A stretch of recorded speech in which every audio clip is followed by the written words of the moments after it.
My name is Jen DeCombe, and I'm the Associate Secretary of Canadian Ministries, and I'm delighted to introduce my friend and colleague, Ken McFadden. So Ken is with the Union Theological Seminary, and he serves there as Academic Dean and Professor of Leadership and Mission. And I've known Ken for a couple of years, and he's just an amazing church leader, and we're so grateful that he's here to share his gifts with us. Last year he gave an actual conference for Canadian Ministries, and the response was really overwhelming that what Ken has shared really helps congregations take the next steps.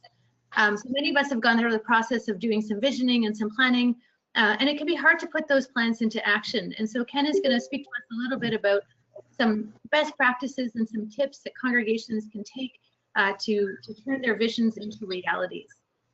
Before we start into the webinar, I'm just going to go through a little bit of the logistics. We'll ask all participants to mute your audio, your microphone, and this way it avoids feedback from sounds in the backgrounds where you're all sitting. And so the only audio that will be on will be Ken's. If you have any questions, I encourage you to use the chat feature. So you can just type in your questions, and I'll be monitoring that throughout the webinar. And then I will be sharing those questions with Ken, and Ken can respond.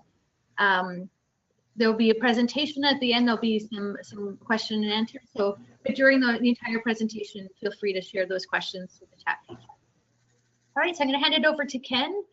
Welcome.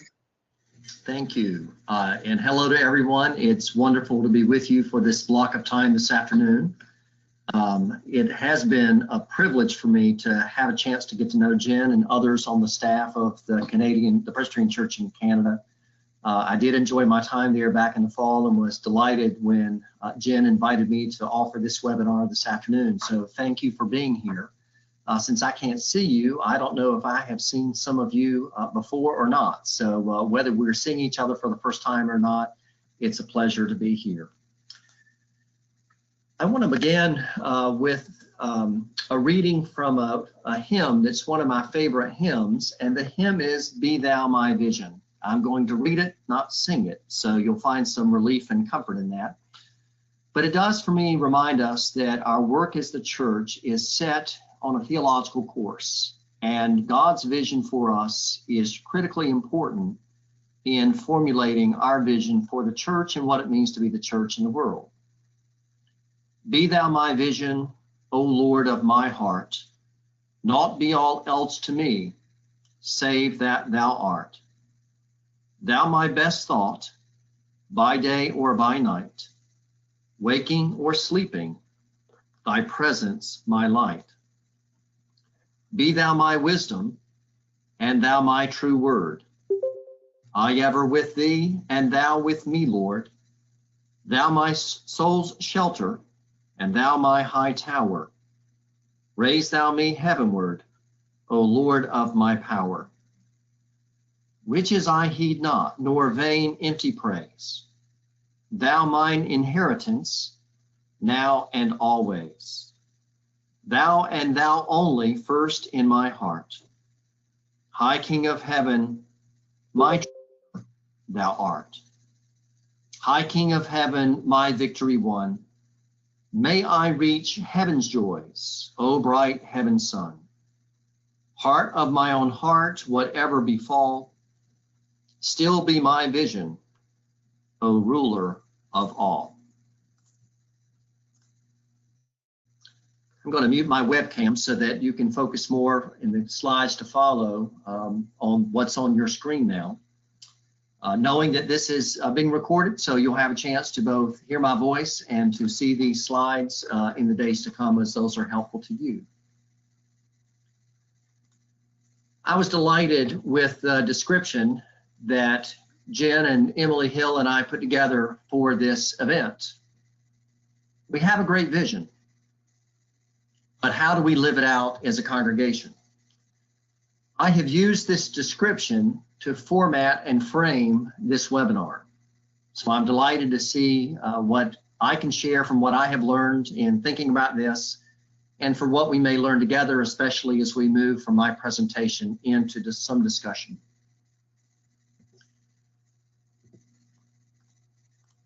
Therefore, we start with vision. Several years ago, I was working on a book entitled Strategic Leadership for a Change, Facing Our Losses, Finding Our Future. And in that book, I wanted to cite that familiar passage, where there is no vision, the people perish. And so in order to make sure that I had all the words correct and the punctuation in place, I went to my New Revised Standard Version of the Bible to look for that passage, Psalm 29, verse 18a. And what I found there was not where there's no vision, the people perish. Instead, I found where there's no prophecy, the people cast off restraint. And so I went to my Revised Standard Version and I found essentially the same. So I turned to the New International Version, where I found where there's no revelation, the people cast off restraint. And to another version I went, the Revised English Bible, with no one in authority, the people throw off all restraint.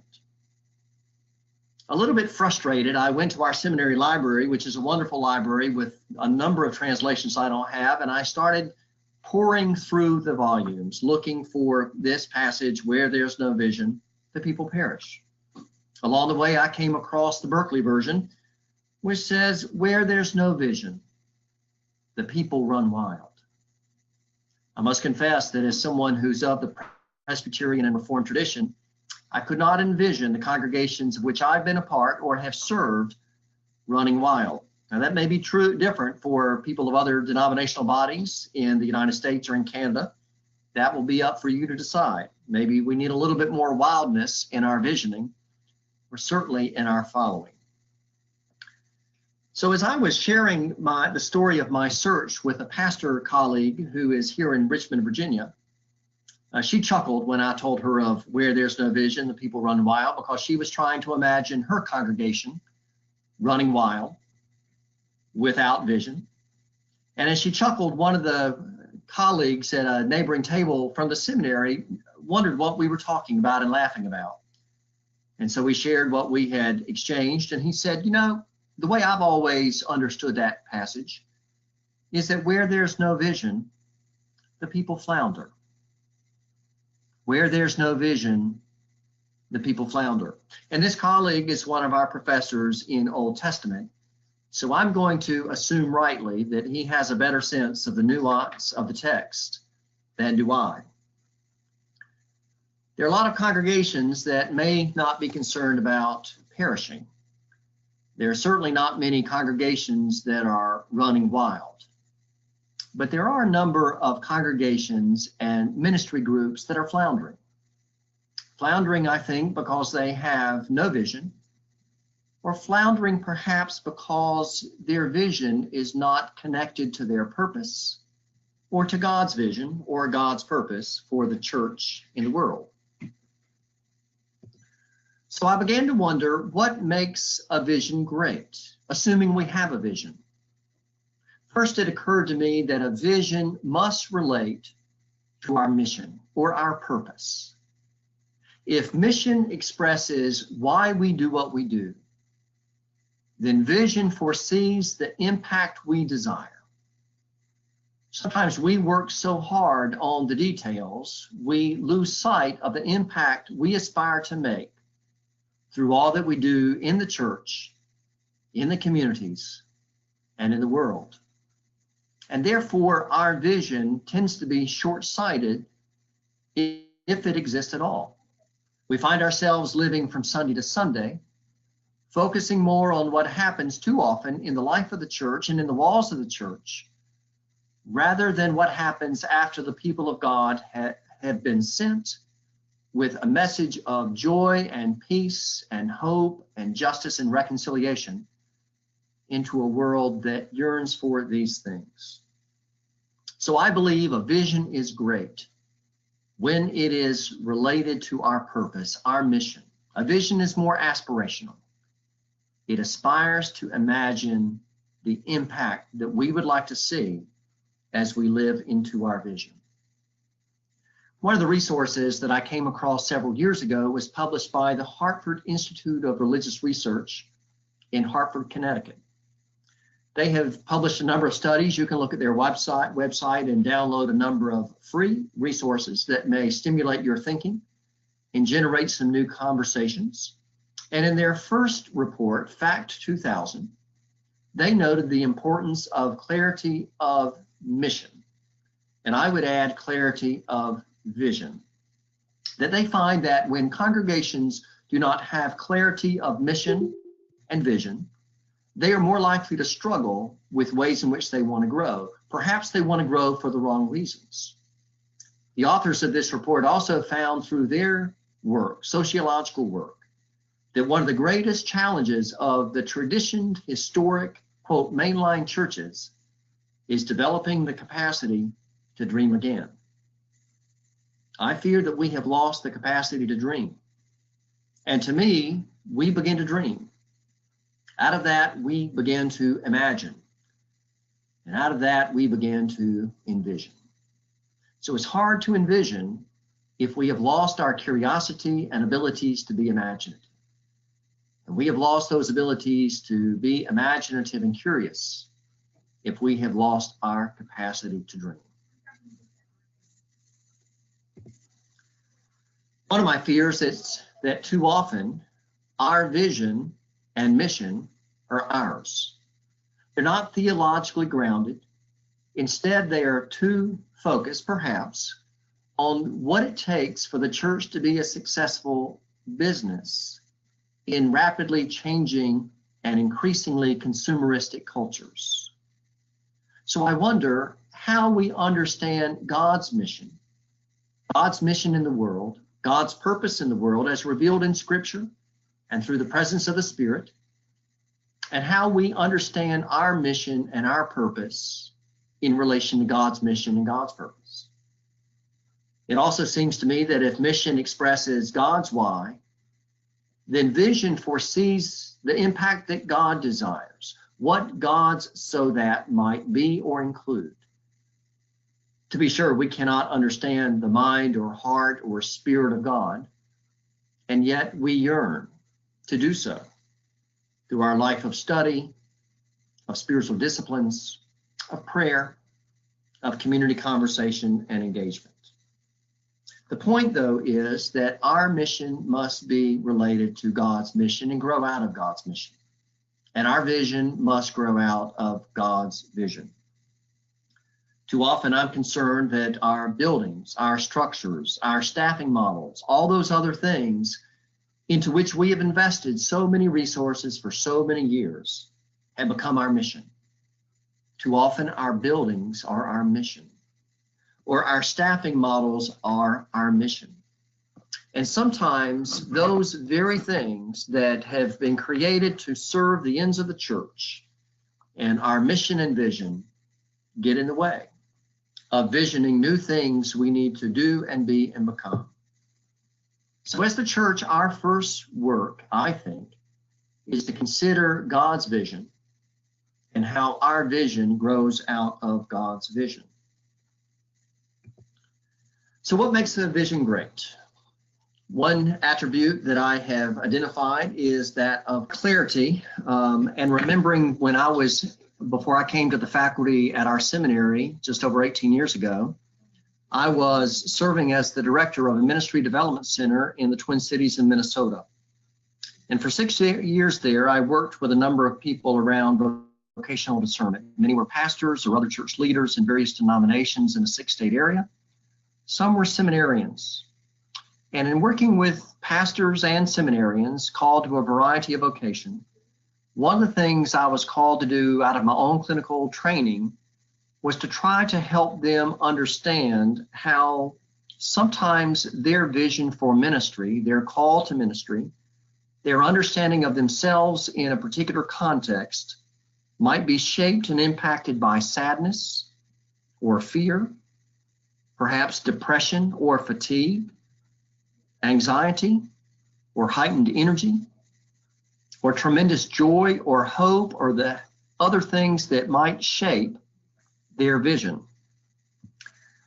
Sometimes churches face the same thing. Sometimes when churches look at themselves and look at their mission and their vision for the future, Sometimes there is great joy that may shape the clarity of that vision. Sometimes there is sadness or fear or fatigue or even institutional depression to some degree that may cloud their ability to see themselves accurately and to see their context and opportunities for ministry.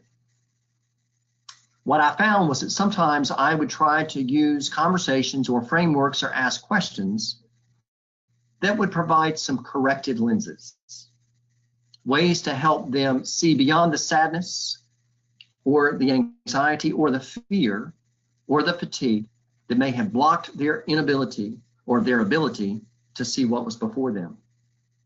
I think the same is true when we begin to think about how to envision with clarity. Sometimes we need to understand the sources of anxiety or fear or sadness or depression, as well as the hope and the joy and the happiness and the satisfaction that comes as we think about what it means to be called in ministry. So clarity of vision is very important. Relevance is another quality that I think makes vision great. Sometimes we wonder, or sometimes others wonder, whether the church is relevant in this time and place, in any time and place. If the church is not relevant, I have increasingly come to see, is because the positions or the practices or the ways that we are being the church have lost some of their relevance in the context in which we find ourselves. After all, I believe that the gospel has been, is, and always will be relevant to the world. So if there's a question of relevance, it's not because of God or gospel.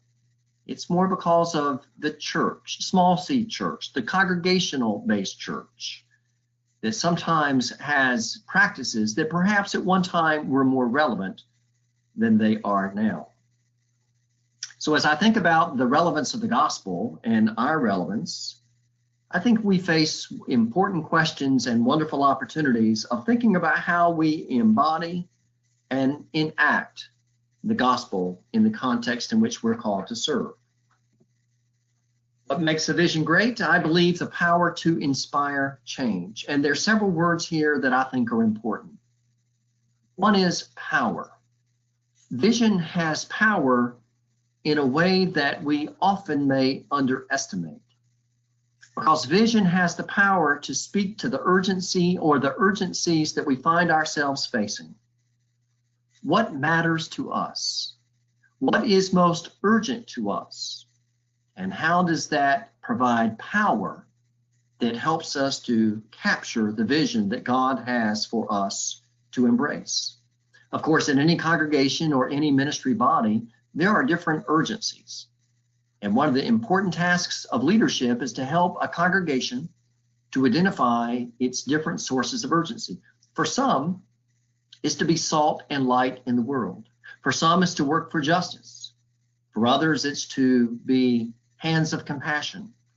For others, it's to provide sanctuary for people who need a place for their faith and their hope and their joy to be restored. For some, it's to build up the church numerically or financially so that we can do more as we have more. So there are different sources of urgency, but whatever the case, urgency creates a depth of power that can feed vision. Vision also, I think, has the ability to inspire change because it speaks to people's hearts. Vision speaks to feelings, not just to the mind, but to the heart. John Cotter of Harvard wrote several years ago, people change what they do less because they are given analysis that shifts their thinking than because they are shown a truth that influences their feelings. Again, people change what they do less because they are given analysis that shifts their thinking than because they are shown a truth that influences their feelings. That's a powerful statement, because too often in congregational conversations, we focus on thoughts. We focus on reasons, and we work from the basis of rationale. Too often we don't speak enough from stories. and from feelings and from relationships. And yet we know, as John Cotter knows, that feelings and stories and relationships that embrace all of those realities have tremendous capacity to inspire vision, and vision that inspires change. What makes a vision great? A great vision inspires feeling, doing, and thinking. And I have ordered those in this way because I think we often in the life of the church begin and too often remain in the life of the mind. We begin and end with thinking. I think we need to begin with feeling, a more relational quality that binds us together with greater depth than our minds have the capacity. So I think a great vision inspires feeling and the energy that comes with that, the desire to attach and to attach anew to God's vision and to the vision that we as a church are refining as we think about what it means to be people of faith and people of God. Feeling, I think, moves us into action. Feeling moves us into enacting our faith through what we do so that others can see how we live the word and act the word, not only how we think about it. Thirdly, I have placed thinking, because I do think thinking is very important. And in a seminary, I'm surrounded by great thinkers who also, at our best, are engaged in great feeling, great doing, and all that those entail. So feeling, doing, thinking. These are three things that a great vision will inspire. What makes a vision great? An insight that I've gained over working with congregations over the last 20 years around strategic planning and mission and vision and the steps we take to live into that. The more inspiring the vision, the more important the concreteness of our goals. Too often I have found that congregations struggle because either they have a very inspiring vision that they do not know how to actualize through actionable steps, or they move strictly and quickly to the details, to the steps, to the plans, and they have forgotten very quickly the vision that has the capacity to inspire change. So what makes a great vision? One that is both inspiring, but also leads to concrete thinking and reality. So when I thought about today's webinar, I thought and I wondered, great to whom and why? And it's a question that I would encourage you to ask yourselves and those with whom you work in your ministry context. To whom is a vision great? And why is it great to them? How does that stir their passion? How does that create new and deeper feelings, inspire courageous and bold actions, and lead to new forms and expressions of clear thinking? Equally important, though, is when we have a vision, to whom is it not great and why?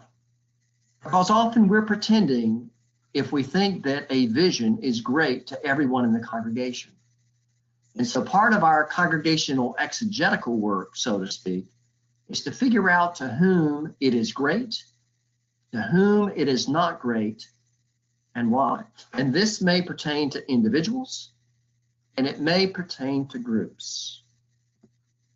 So we have a great vision. That assumes we have a vision. That assumes we have a vision that is great.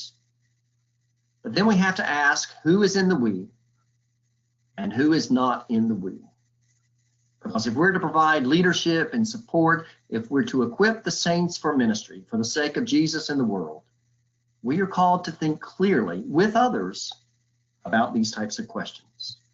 I will note that a great vision does not equal a perfect vision. Often I have heard and seen congregations who believe that if only we can identify the perfect vision, then we will grow in the ways in which we aspire to grow. There's no perfect vision, but it has elements of greatness for the reasons that I have pointed to, including the greatness of the vision of God for the church and for all the world. So we have a great vision. So my next thought as I thought about the description of the seminar was, what does it mean to have a great vision? And I wondered what words might we substitute for the word have. So here's some possibilities. What does it mean to possess, maybe to be possessed by, a great vision? What does it mean to embrace? and to be embraced by a great vision. What does it mean to own and to be owned by a great vision? What does it mean to hold and to be held by a great vision? What does it mean to experience a great vision? What does it mean to feel a great vision? What does it mean to believe and to believe in a great vision? We have a great vision. Even there, we may want to rethink the verb. But we have a great vision, but how do we live it out as a congregation? The word but is an important word of contrast. Many years ago, I learned when I hear the word but, usually what follows that transitional word has more power and influence than what precedes it. So if we say we have a great vision, but how do we live it out as a congregation? The emphasis is going to move on living it out, usually at the sacrifice of remembering that we have a great vision. A quick story. When I was in seminary, at this seminary, my first year, the 1982-83 academic year, I was in a class with a genius who paid attention to words. He had been an English major, and he would edit a weekly newsletter that was distributed among our student body that usually had great humor. His name was Chris. And I was always careful with what I would say around Chris, because Chris caught everything. And if you weren't careful, it ended up out of context in this weekly newsletter that was called In Medias Res. Well, one day in a New Testament exegetical class, we were looking at some of the Pauline epistles, and I noticed in one of the transitions from one chapter in one of the letters to another, the first word was but. And as we were talking as a class and doing our exegetical work, I noted with emphasis, because I thought I had an insight, that but really sticks out. Well, wouldn't you know, Chris, the next Friday newsletter, had with my name attached, that but really sticks out. The word but is intriguing in Scripture. If we look, for example, at Titus, if we look at the end of the first chapter, where the letter is pretty harsh and pretty critical, for example, to the pure, all things are pure, but to the corrupt and unbelieving, nothing is pure. Their very minds and consciences are corrupted. They profess to know God, and they deny him by their actions. They are detestable, disobedient, unfit for any good work. But as for you, teach what is consistent with sound doctrine. Tell the older men to be temperate, serious, prudent, and sound in faith and love and in endurance. So that's one example in the transition from the end of chapter 1 in Titus to the beginning of chapter 2 of how the word but creates a contrast. So I wondered, what if we were to change this and to say, we have a great vision, and how do we live it out as a congregation? Or, better yet perhaps, we have a great vision, therefore, how do we live it out as a congregation? Or then, how do we live it as a congregation? Or so, how do we live it as a congregation? So in preparing for the webinar today, I decided to take a look at the letter to the Hebrews. You may want to look at this. And I'll just cite one passage, but as we move from chapter 1 to chapter 2, the first word in chapter 2 is therefore. The first word in chapter 3 is therefore. The first word in chapter 4 is therefore, and it goes on. And not every chapter begins with therefore, but most of them do, or they are a continuation, not a contrast of thought. Now in Hebrews 11, now faith is the assurance of things hoped for, the conviction of things not seen, and so forth. And then there's this wonderful chapter on the cloud of witnesses. And then chapter 12, therefore, since we are surrounded by so great a cloud of witnesses, and the passage goes on. So all of that is to say, we may want to rethink the vision to how we live it out. We have a great vision. therefore. How do we live it out as a congregation? How do we live it out as a congregation? That's the next part of the webinar by its description. We start with the congregation. Does the congregation have the vision? Does it feel the vision? Does it believe the vision? Does it embrace the vision? Does it own the vision? How do we know? What do we see? What do we hear? What do we feel? It helps us understand whether or not the congregation has the vision, owns the vision, embraces the vision. How do we know? How much of the congregation owns how much of the vision? There are different degrees of ownership, and that's very important for us to think about, because one of the great impediments may be that not much of the congregation owns enough of the vision. That's where I think a leadership group or a leadership team can do careful assessment of how much of the vision is owned by how much of the congregation. Now, in some cases, we know that maybe 50% of the congregation can own the vision, and that will be sufficient. But there are times when 90% of the congregation is insufficient in owning the vision, and that one or two people or a group or two within the congregation may have the ability to negate the vision because they don't have sufficient ownership. So a question we need to ask is, how much ownership of the vision do we in the congregation need? How much do we need? Who has the power to veto or to thwart the vision? Sometimes it's one person who has significant influence, and maybe who has significant history or a pattern of financial support of the congregation that is known by the congregation, whether spoken or not. Sometimes it's a small group in the congregation who has the power to veto or to thwart the vision. So it's important to be aware as we exegete our congregation of who has this power.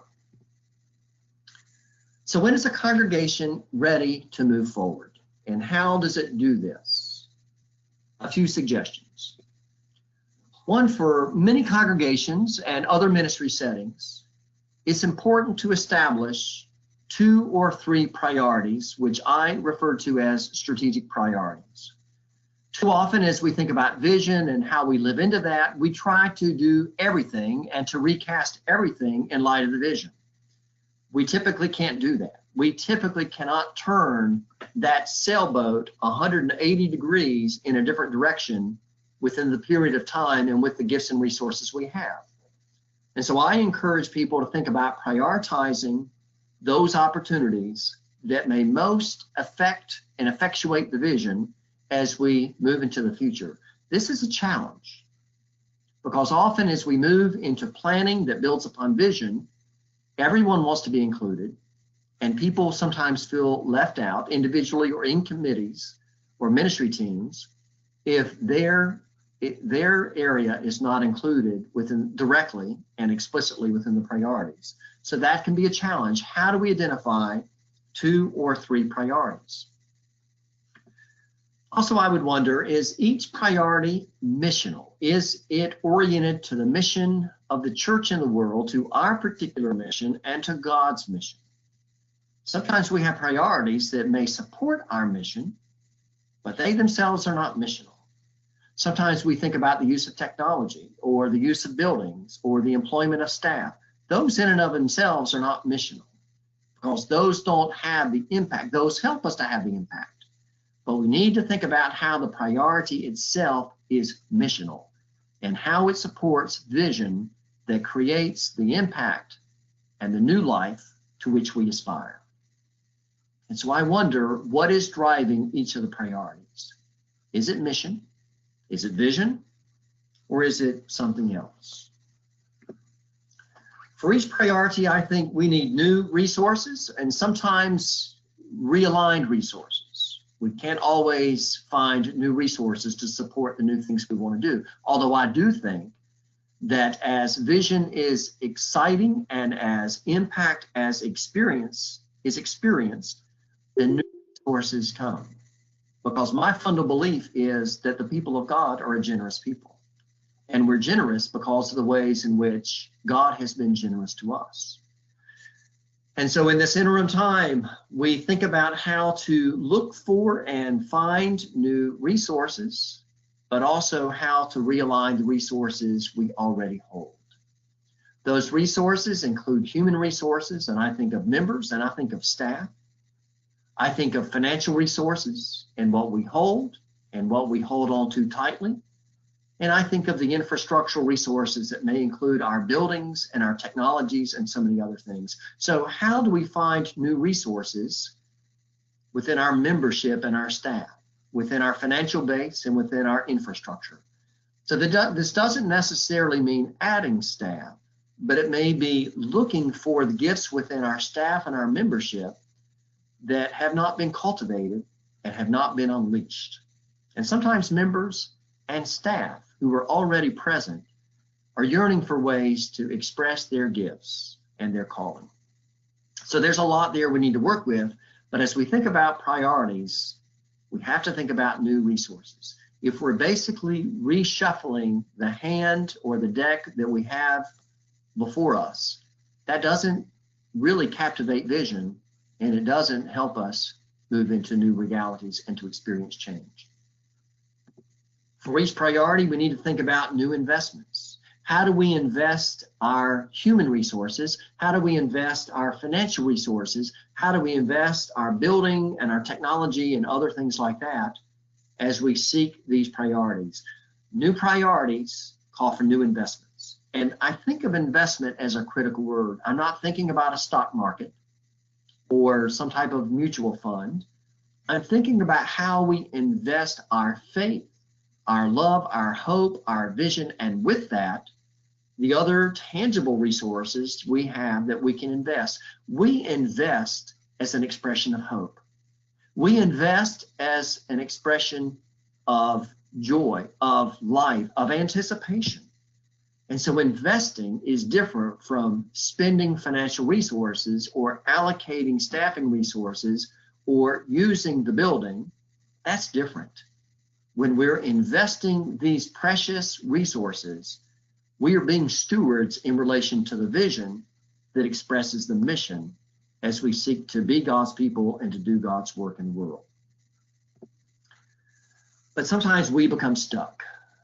We become stuck for a number of reasons. Sometimes we become stuck because we miscalculated the human resources that were available or that we thought would become engaged with the vision. Maybe because the vision did not have the power. It lacked the inspiration. So sometimes we become stuck because we don't have the human resources that we need. Sometimes people believe in the vision and believe in the work there is to do, but then when it's time to do the work there is to do, they don't do the work there is to do. So sometimes we become stuck because of human resources. Sometimes we become stuck because we miscalculated the financial resources needed to actualize the goals in support of the vision. So sometimes the financial resources we thought would come or that we thought we could realign, they don't come forth. And sometimes it's because it's difficult for realignment of existing resources to happen. If they're taking from one aspect of ministry and reinvested in another aspect of ministry, that can be difficult in terms of our human processes of decision making. And thirdly, of course, we may become stuck because our building doesn't function as we hoped, or our technologies are not what we need, or we don't know how to use them. You know, we live in a technologically changing world, obviously, and various people, various generations look to technologies to do things for them. And yet there are also people in all of our communities who have limited or even no access to technology because they don't have the economic means. So we have to think about how we become stuck in relation to these resources that we are called to invest. Sometimes I think we become stuck because our vision and our priorities are misaligned with our mission, and it invites us to go back to our mission. Sometimes our vision is weak, and a vision has to be strong. It has to be inspiring if it's going to help us to marshal forth new resources in relation to strategic priorities. Sometimes there's insufficient commitment. Sometimes people think it sounds good, but then when it's in the process of enacting the good vision, that may be where they don't have the willingness to put the shoulder behind the wheel. And sometimes, as I have seen, and you probably have seen, sometimes as we move forward, we become stuck because of power struggles with people who begin to see the unintended consequences of pursuing these priorities and living into a new vision. In one church I worked with just a few months ago, there were great expressions of excitement about a new vision and a new goal. But then there were some power struggles between some of the committees of that church's session who felt like they were going to lose some of their influence in the life of the church, or the church may move into a different missional direction than that with which they were comfortable. And so they had to circle back and begin to think about that and how they think of power and how they would need to struggle through power because of their investments in different aspects of what they had done. All of it's important. All of it is important as we think about what it means to be the church. But we can't do it all the time, and in the same ways we have done that. Why we may become stuck? We may hear these things, directly or indirectly. It's not my vision, or these are not my priorities, or this is not my job. And those words can be said by members or by staff alike. I've heard it said from both groups. It's not my vision. These are not my priorities. This is not my job. So, becoming unstuck. Not that these are wand-waving, reality-changing suggestions, but they may help us think about how to become unstuck. First, we need to deepen the commitment. And I want to note there, and I do parenthetically in italics, reaffirming the vision, reaffirming the commitment is insufficient. If we've been stuck, then we have to come back and dig deeper. We just can't reaffirm what we've said. There needs to be a deeper level of commitment than what we said before. Secondly, we need to recapture the vision. Sometimes we become stuck because we have lost sight of the vision that was there to inspire us and to drive us when we started getting into the weeds, when we started doing the labor and attending to the details. And thirdly, we need to relocate the committed, not the willing, because a number of people in the church are willing to do things. But in order to move forward strategic priorities that live into a new vision, people have to be deeply committed. So a metaphor as we think about moving forward. And I'm not a proficient dancer, so I'm not sure why this came to my mind, but it did come to my mind. The metaphor of dance steps. And when I think about dance steps, I think about dancing with partners and with music. It seems to me that this is similar in some ways to dancing with people and dancing with a vision as we seek to engage in God's mission in the world. If I have partners, but I can't hear or follow the music, there may be a difficulty. If I can understand the music, but I don't know how to dance with partners, there may be difficulty. So dancing involves the music and the partners. And that is how I think we need to begin to move forward in steps, in dance steps. As we learn a new language, we learn it a step or a movement at a time. When I was in my teens and early 20s, I learned square dancing when I was on the staff of a church camp. As a young adult, I began to do some contra dancing, which was more of a line dancing, folk dancing. And I learned that the best way to learn it was a step or a movement at a time. We have to have a willingness to make mistakes, even to look foolish. And whether it was learning square dancing or contra dancing, I knew I needed to make mistakes that I would need to make as I was learning how to dance. I needed to be aware, and we need to be aware of our dance partners, of those with whom we have close contact.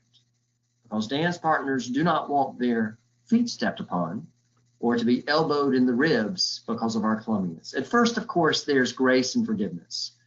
But over time, our sensitivity to them and our awareness of them helps us to be a better and more inviting dance partner. And fourth, an awareness of the self.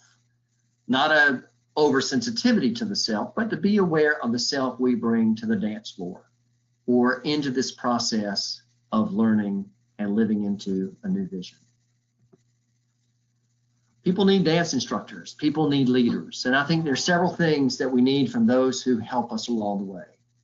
We need instructions. We need to know how to do it. We need modeling. We need to know what it looks like. And we need mentoring. We need support and encouragement, someone who will stay with us along the way, having our back and leading us forward as we learn a new dance. We need to clarify the steps, not only of the dance, but certainly of the vision.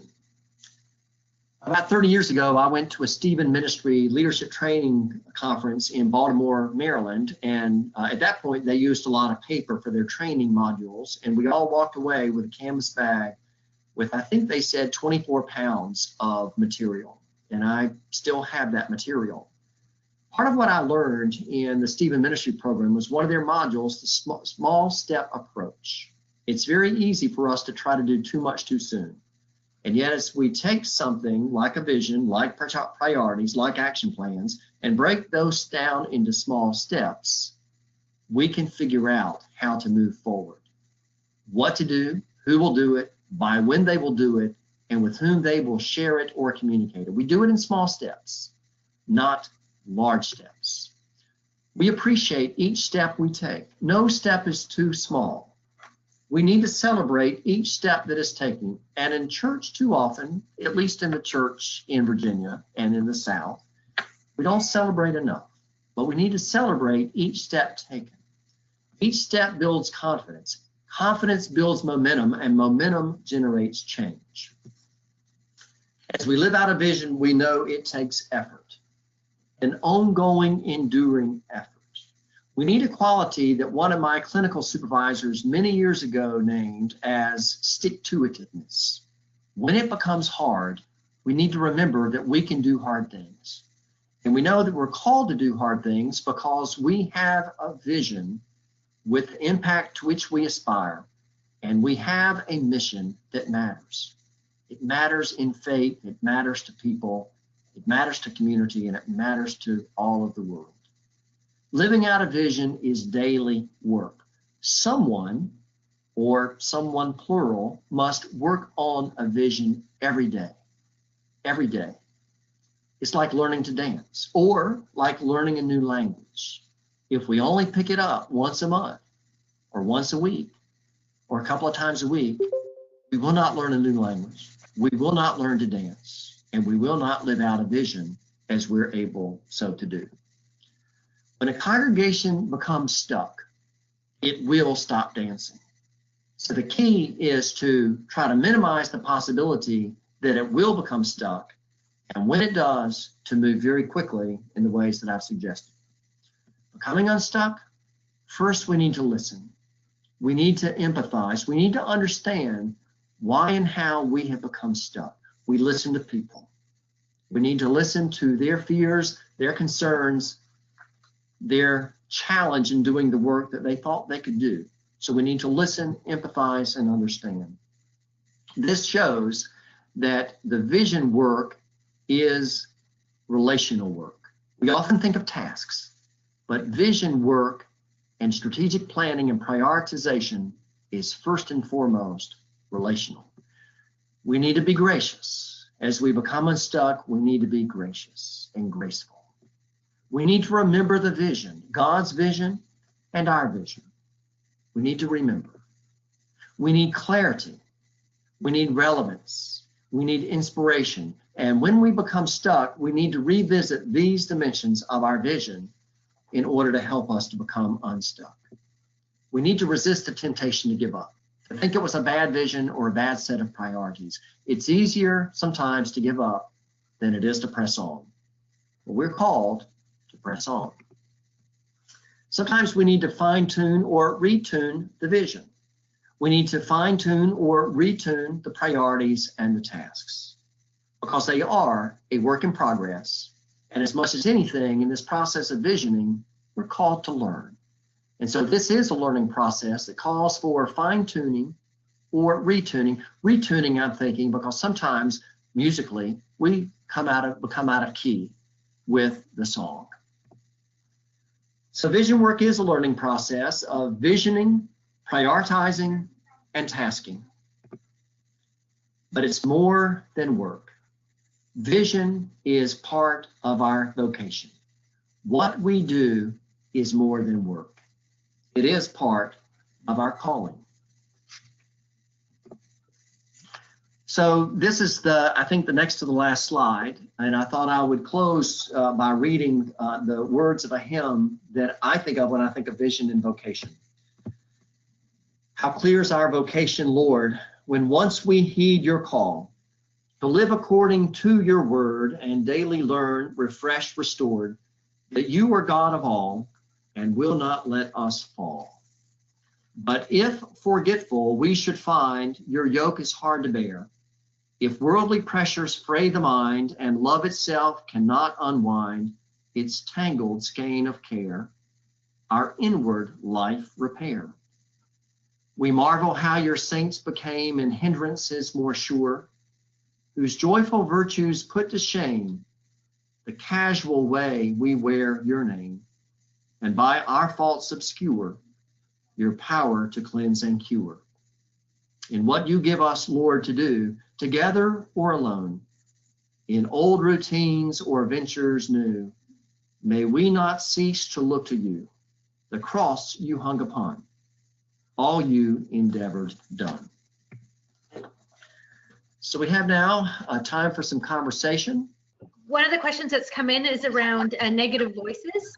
And so many congregations, when they're launching something new, there'll be these negative voices, which can really dampen things, as you mentioned. And I wonder if you could suggest a few ways that congregational leaders could sort of diminish those voices and amplify the more positive ones. Great question. A few thoughts.